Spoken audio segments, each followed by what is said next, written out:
So today I want to go into the mythology surrounding the creation of the world according to Norse mythology. Before Midgard or Earth and Asgard, where the gods lived, before this was created there were two opposing realms. To the north you had Niflheim, which is a frozen land that's cold and foggy and horrible, perpetually in darkness with winds and ice everywhere. To the south is Muspelheim, the opposite in many ways to Niflheim.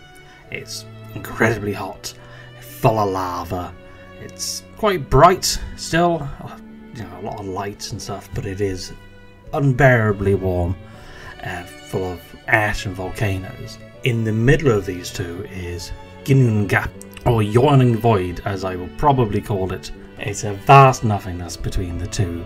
It's devoid of a life and even time.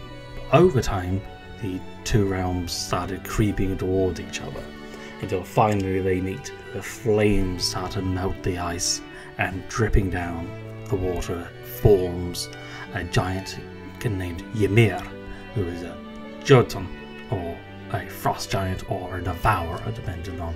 And also the cow named Utumbala, who is a giant cow. From her udders flow 4 giant rivers of milk that nourishes Ymir as he sleeps. In order to feed herself, the giant cow that was formed from practically nothing, they lick away at the salty rocks, revealing underneath a figure. After 3 days of licking, they reveal Buri, the first Aesir god.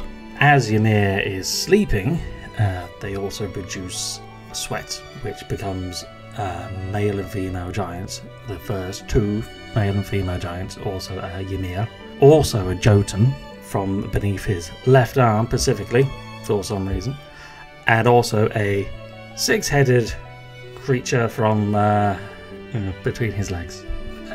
While this is going on, the tree of life Yggdrasil starts growing. It stretches its branches high up into the cosmos. Now, this is where branches are the light elves, as they're known, and they live in the city of Alfheim. And in the roots of the tree is the great dragon Nidhogg, who is forever gnawing away at the very roots of the tree. At some point, Buri, the first Aesir god, has a son. Not quite sure where this son came from. It's maybe a weird form of parasigenesis where it just has another one. It's not clear. Regardless of all this, his son was called Bor, who did go on to marry the giantess Bestala, and they go on to have at least 3 sons, but the 3 main ones are Odin, Vili, and Vi. These 3 brothers grow up in Void, looking to both Niflheim and Muspelheim, knowing that they're unable to live in these lands at all. Something really had to be done if there was any chance of really thriving here.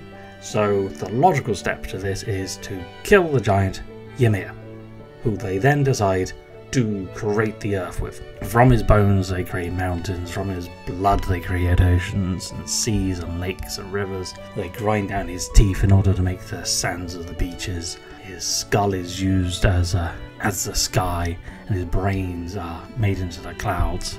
His hair becomes plants, his flesh becomes the earth, and his eyebrows are used as a great wall to protect us from primarily the giants.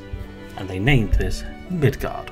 He assigns a brother and sister, Sunna and Mani, to pull the sun and the moon across the sky, who are being forever chased by the 2 wolves, Skull and Hati. Odin gives each of them chariots in order to keep ahead of the wolves, and the stars it sparks from the distant is Muspelheim, and then above this is Asgard, the beautiful yet imposing realm of the gods. And they also create the Bifrost, which is the rainbow road that allows them to journey down to Midgard as they wish. Very early days of Midgard, before really Ymir had completely rotten down, maggots formed in his flesh and burrowing through underground and getting bigger and bigger and more intelligent as they go, and until basically unrecognisable from the maggots they were before, and these are the dwarves, who are physically powerful, deviously smart creatures who live in the underground city of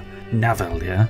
Odin and his brothers then decide to make their own race of people, and they find on the shores of Midgard a log of ash and a log of elm, which they decide should be made into creatures. Odin breathes life into them, Vili gives them intelligence, and V carves into the shape of people. And those are the first two humans, Ask and Embla. And that is, according to Norse mythology, how the world is created.